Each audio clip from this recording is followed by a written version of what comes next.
to inflation, the high cost of housing and rent. There's a shortage of more than 4 million homes in the United States, and that contributes to the high housing prices.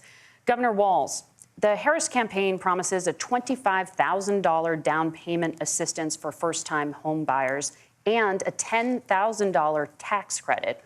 They also promise to build 3 million new homes. Where are you building these homes, and won't handing out that kind of money just drive up prices higher? No, it's not handing out. First, let me say this issue of housing, and I think those of you listening on this, the problem we've had is that we've got a lot of folks that see housing as another commodity. It can be bought up, it can be shifted, it can be moved around. Those are not folks living in those houses. Those of you listening tonight, that house is a big deal. I bought and owned one house in my life. My mom still lives in the house where I was. And when I think of a house, I'm thinking of Christmas services after midnight mass where you go with your family. We need to make it more affordable. And one of the things, as I said, this program that the Vice President is pushing forward and bringing a new way of approaching this is something we're doing in Minnesota from that lead. We in the state invested in making sure our housing was the biggest investment that we'd ever made in housing.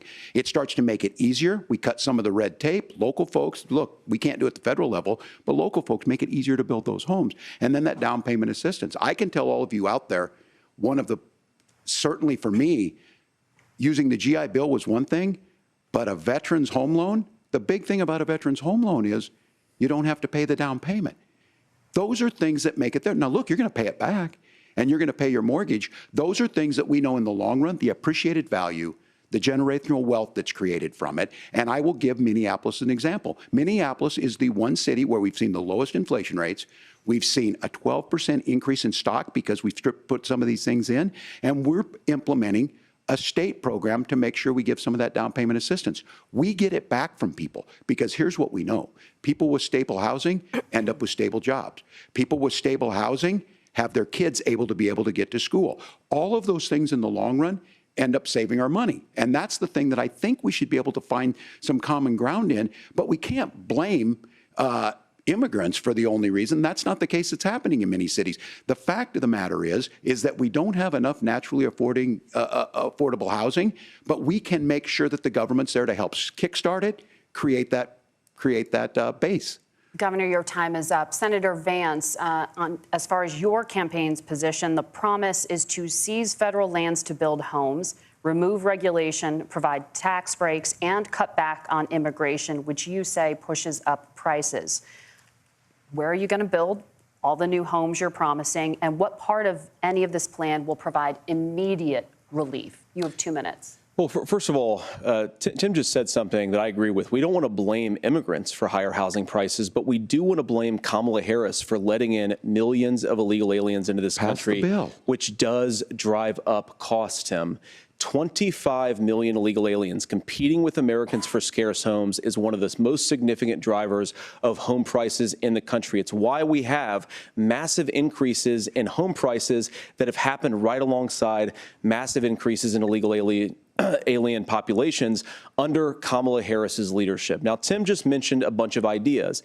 Now, some of those ideas I actually think are halfway decent, and some of them I disagree with. But the most important thing here is Kamala Harris is not running as a newcomer to politics. She is the sitting vice president. If she wants to enact all of these policies to make housing more affordable, I invite her to use the office that the American people already gave her, not sit around and campaign and do nothing while Americans find the American dream of homeownership completely unaffordable.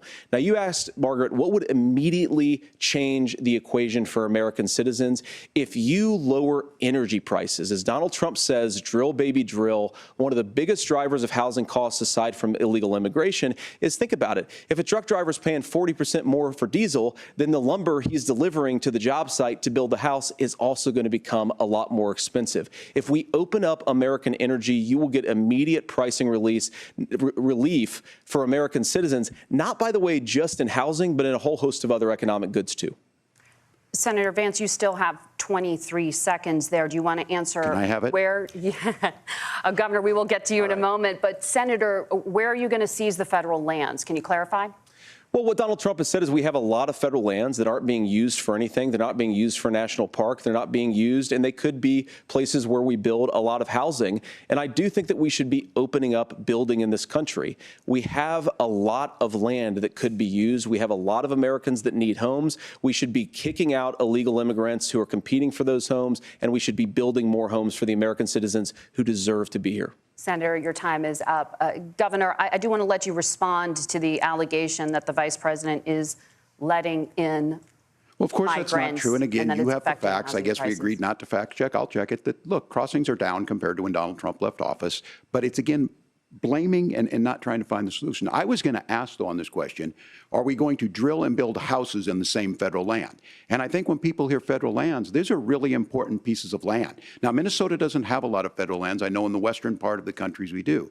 There's not a lot of federal lands in and around Minneapolis, for example. So the issue is I don't understand the federal lands issue unless we see this, and I worry about this as someone who cares deeply about our national parks and our federal lands. Look, Minnesota, we protect these things. We've got about 20% of the world's fresh water. These lands protect. They're there for a reason. They belong to all of us.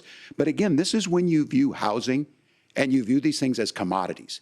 Like, there's a chance to make money here. Let's take this federal land and let's sell it to people for that. I think there's better ways to do this. We've seen it in Minnesota. We're able to refurbish some of these houses. We're able to make some investments. That gets people in. And I'm still on the fact on this. Economists, Senator Vance, you said you don't like the economists. Which economists are saying that it is immigrants that's adding to the cost? Governor, your time is up. But Senator, on that point, I'd like for you to clarify. There are many contributing factors to high housing costs. What evidence do you have that migrants are part of this problem? Well, there's a Federal Reserve study that we're happy to share after the debate. We'll put it up on social media, actually, that really drills down on the connection between increased levels of migration, especially illegal immigration, and higher housing prices. Now, of course, Margaret, that's not the entire driver of higher housing prices. It's also the regulatory regime of Kamala Harris. Look, we are a country of builders. We're a country of doers. We're a country of explorers. But we increasingly have a federal administration that makes it harder to develop our resources, makes it harder to build things, and wants to throw people in jail for not doing everything exactly as Kamala Harris says they have to do. And what that means is that you have a lot of people who would love to build homes who aren't able to build homes. I actually agree with Tim Walz. We should get out of this idea of housing as a commodity. But the thing that has most turned housing into a commodity is giving it away to millions upon millions of people who have no legal right to be here. What are the federal regulations? I deal with this as a governor. You can very quickly reply. I'm sorry. I get this as a governor, and I don't necessarily disagree with that in some cases, many of those are local, many of them are state. I don't know which ones are federal, but I think whenever we talk regulations, people think they can get rid of them. I think you want to be able to get out of your house in a fire. I think you want to make sure that it's fireproof and those types of things. So which are the regulations? Because the vice president's not responsible for those. Congress writes those. Governor, thank you. Gentlemen,